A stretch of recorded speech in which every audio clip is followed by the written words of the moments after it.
On the 9th of the Hebrew month of Av, which usually falls on July or August, Jews around the world commemorate the destruction of the Jewish temple, which took place on 2 occasions in Jerusalem. On this day, many Jews and Israelis come out here to the Old Jewish Quarter in Jerusalem and to the Wailing Wall to pray and grieve this loss to the Jewish people.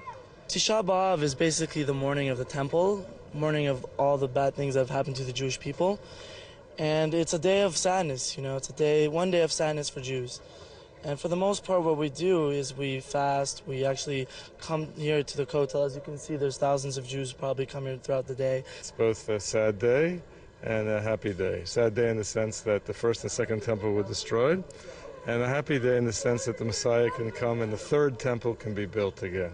I felt it down there. Lots of people come, people who are not religious, people who are not Jewish. All kinds of people are showing up down there. It's unbelievable to see it. Being here, there is a feeling of sadness and of something.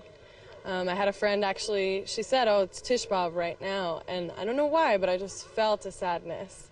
So you see it in the people, and it's just a feeling here. On the 10 days prior to Tisha B'Av, many Jews avoid celebrating happy events, listening to music, and eating meat. And on Tisha B'Av itself, those who observe fast for 25 hours.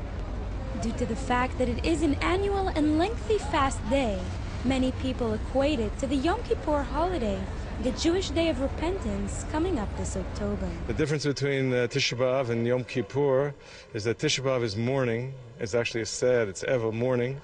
But Yom Kippur is actually an opportunity to correct yourself. So Tisha B'Av is actually, in my opinion, a heavier experience than Yom Kippur. It's a day where we all, take a day to mourn and to basically remember everything that we've lost, everything that we hope to never lose, everything that, is part of our history. And, we take this day really seriously. As you can see, me, myself, I'm fasting. Right behind me are police officers and security vehicles that brought over U.S. Republican presidential candidate Mitt Romney to the Western Wall region as part of his visit to Israel. Romney, who met with Prime Minister Benjamin Netanyahu on Sunday, arrived to the Wailing Wall to pay tribute to this tremendously holy site to the Jewish people. And it just so happens that his visit to the wall took place on one of the most significant dates in Jewish history.